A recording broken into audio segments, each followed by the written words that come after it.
अब से थोड़ी देर पहले ताइवान के खिलाफ चीन ने एक्शन का पहला सिग्नल दे दिया है। ताइवान के बिल्कुल पास चाइनीज एयरफोर्स के 2 दर्जन से ज्यादा वॉरप्लेन्स दिखाई दिए हैं। इस तरह ताइवान को घेर कर चारों तरफ से लाइव फायर ड्रिल करने की तैयारी भी पूरी हो चुकी है। चीन की तरफ से मैसेज लाउड एंड क्लियर है, पेलोसी के ताइवान दौरे का हिसाब लिया जाएगा।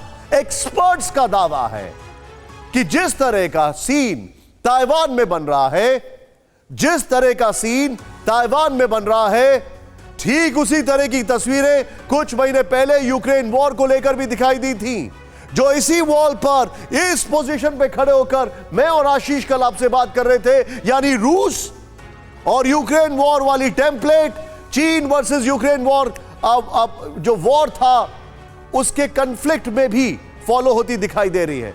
सवाल यही है, क्या ताइवान भी यूक्रेन 2.0 बनेगा? क्योंकि चीन को रशिया का समर्थन है, चीन को ईरान का समर्थन है और ताइवान को अमेरिका का समर्थन है। ध्यान से देखें रिपोर्ट। चीन के टैंक्स रेडी हैं। चीन की missile lock and load position में है।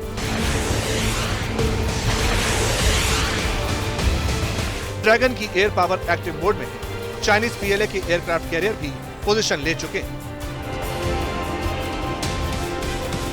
ताइवान को चारों तरफ से घेरने का फुल प्रूफ प्लान तैयार हो चुका है। वॉर ड्रिल्स के नाम पर टकराव की डेट तक रिलीज कर दी गई। सवाल है, क्या जो रूस ने यूक्रेन में किया वही चीन अब ताइवान में करेगा? क्या अगला यूक्रेन बनने जा रहा है ताइवान? क्या चीन ताइवान पर कब्जा करने वाला है? सवाल इसलिए है क्योंकि पेलोसी के ताइवान दौरे के बाद से चीन का पारा हाई है। चीन के रक्षा मंत्रालय की तरफ से कंफर्म कर दिया गया है कि पेलोसी के ताइवान दौरे के बाद चीन अब ताइवान को लेकर टारगेटेड मिलिट्री ऑपरेशंस कर सकता है। इसी के बाद से एक्सपर्ट्स रूस के यूक्रेन इन्वेजन और चीन के ताइवान प्लान की तुलना करने लगे।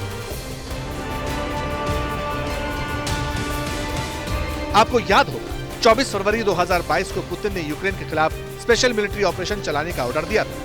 इसके बाद से रूस और यूक्रेन के बीच जंग की शुरुआत हो गई। रूस ने अब तक जंग में यूक्रेन के 20% से ज्यादा इलाके पर कब्जा कर लिया है। हालांकि रूस को भी काफी नुकसान हुआ। इसी तरह पेलोसी के ताइवान दौरे के बाद चीन ने टारगेटेड मिलिट्री ऑपरेशंस की बात कही है। कहा गया है कि 4 से 7 अगस्त तक ताइवान को घेरकर लाइव फायर ड्रिल्स की जाएंगी। चीन के मुताबिक अपने इलाके को डिफेंड करने के नाम पर यह मिलिट्री ऑपरेशंस चलाए जाएंगे।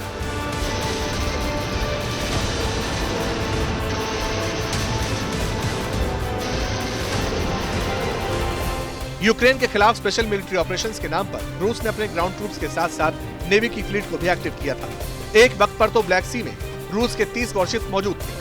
अब भी वहां कई जंगी जहाज एक्टिव हैं, जिसके जरिए ओडिशा जैसे शहरों पर मिसाइल अटैक्स लगातार हो रहे हैं। उसी तरह की टेम्पलेट ताइवान स्टेट्स में भी दिखाई दे रही है। चीन ने भी अपने 2 एयरक्राफ्ट कैरियर ताइवान स्टेट्स की तरफ तैनात करने का फैसला कर दिया है। चीन इसके जरिए ताइवान की राजधानी तक टारगेट कर सकता है।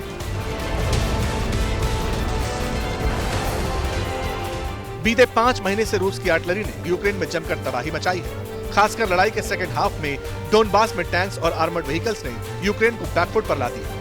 नतीजा ये हुआ कि डोनबास में रूस का करीब पूरा नियंत्रण हो चुका है। यूक्रेन के हाथ से बड़े बड़े शहर निकल गए। इसी तरह की तैयारी चीन की भी दिखाई देने लगी है। ताइवान के किनमेन आइलैंड के बिल्कुल पास चीन ने फुजियान प्रोविंस में टैंक्स की पूरी रेजिमेंट डिप्लॉय कर दी है। चाइनीज पीएलए के टैंक्स शियामेन इलाके की गलियों तक, सड़कों तक पहुंच चुके हैं। ये सारी तैयारियां इसलिए हैं क्योंकि रूस की ही तरह अब चीन को भी हमले की वजह मिल चुकी है। रूस का दावा था कि यूक्रेन नाटो में शामिल होने की कोशिश कर रहा था। बैकडोर से यूक्रेन को एटम बम तक मिलने की डील हो चुकी थी। इससे रूस के लिए खतरा पैदा हो गया था, लिहाजा स्पेशल मिलिट्री ऑपरेशन चलाना पड़ा। अब जहां तक चीन की बात है तो पेलोसी के ताइवान दौरे ने ये काम कर दिया है। उसे ताइवान पर हमले की वजह मिल चुकी है। चीन बार बार कह रहा है कि पेलोसी के दौरे ने चीन की क्षेत्रीय अखंडता और संप्रभुता का उल्लंघन किया है। इसीलिए अब एक्शन तो जरूर होगा, चीन बदला जरूर लेगा।